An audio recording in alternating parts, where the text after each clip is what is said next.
toute cette année 2022, on va célébrer le 500e anniversaire, non pas d'une maison de champagne effervescent, mais de l'installation de la famille Filipona dans le vignoble. Donc on fête une longue tradition viticole et vinicole en Champagne, toujours dans le même secteur de la Champagne, à Ailly et à Mareuil-sur-Ailly, dans le cœur historique, dans le cœur qualitatif de la Champagne.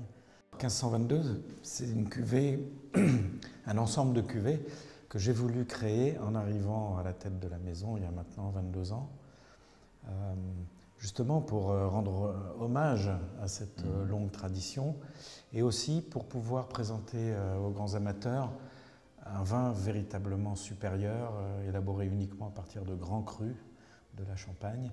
Moi, je me souviens avoir demandé un jour à mon père, qui a été longtemps chef de cave d'une autre grande maison,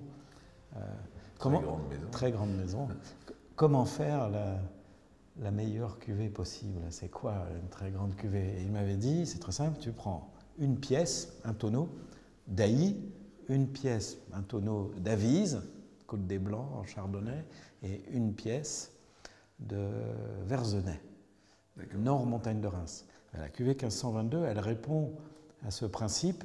Il y a approximativement un gros tiers d'Ailly, il y a un plus petit tiers de Mailly, qui est le cru voisin, également grand cru, mais le cru voisin de Verzenay, et puis une pièce, un tiers environ, de Chardonnay. Alors en général chez Filipona, plutôt d'Auger ou du Ménil-sur-Auger, mais là encore ce sont des grands crus de la Côte des Blancs. Mais chez Filipona, on a quand même l'habitude de plutôt millésimer assez fréquemment et d'assurer la qualité du millésime par une plus grande sélection. C'est-à-dire qu'on en fait peut-être un peu plus souvent que certaines autres maisons, mais on en fait moins, de manière à assurer le meilleur du millésime. Le Léon, c'est un ensemble de 5 parcelles contiguës qui fait environ 2,5 hectares. Donc dans ce vignoble du Léon, on est capable de prélever suffisamment pour faire la cuvée 1522. On en fait, bon an, mal an, entre 10 et 15 000 bouteilles, toujours avec une assez forte sélection, parce que le potentiel théorique, c'est plutôt 20 à 25 000 bouteilles. Et puis dans les très bonnes années, on s'est amusé depuis le millésime 2006 à tirer un pinot noir pur d'Ailly, qu'on appelle le Léon, tout simplement, du nom du lieu-dit, du nom du climat, on appellera ça comme ça en Bourgogne. Et on en prélève seulement environ 3000 bouteilles. Oui, c'est ça. Voilà, on ne veut pas appauvrir la cuvée 1522, mais on veut faire un exemple de ce que peuvent donner les tout meilleurs pinots noirs. Une droiture, une intensité, une vivacité qui est superbe. Et ça donne un côté apéritif en même temps qui est assez magnifique et très prégnant. Ailly est un petit peu plus froid que Mareuil, mais Ailly est également extrêmement calcaire.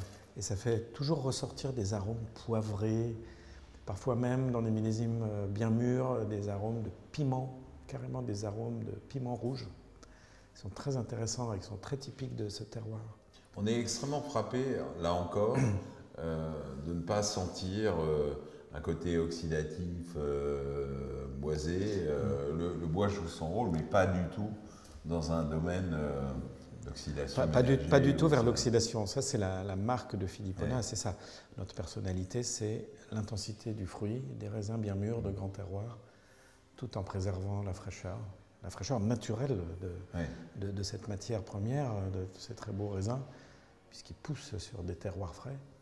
Et on ne veut pas enlever ça, on ne veut pas abîmer ça en l'oxydant.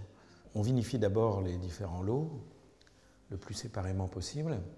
Et puis à partir du mois de février, on commence à déguster les vins, on les déguste plusieurs fois, et on commence à identifier lesquels sont dignes d'entrer ou non dans des assemblages millésimés. C'est à ce moment-là qu'on se rend compte si le millésime est possible ou non. On est en extra brut, et c'est vrai que, encore une fois, il y a une dimension de vin qui est tellement présente, qui est tellement intense et qui est tellement énergique.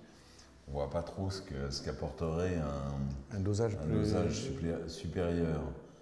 Mais c'est un choix systématique ou c'est... C'est un choix systématique. On a décidé, il y a maintenant une vingtaine d'années, que dès le début de... Quand j'ai repris la direction de la maison, que le dosage devait être abaissé, donc on l'a abaissé. on a passé tous les vins millésimés en extra brut. Dans un premier temps, on ne l'a pas marqué sur les étiquettes. Et puis, depuis quelques années, on le marque sur les étiquettes, parce que ça ne fait plus peur aux gens. Au contraire, c'est une mention qualitative aujourd'hui.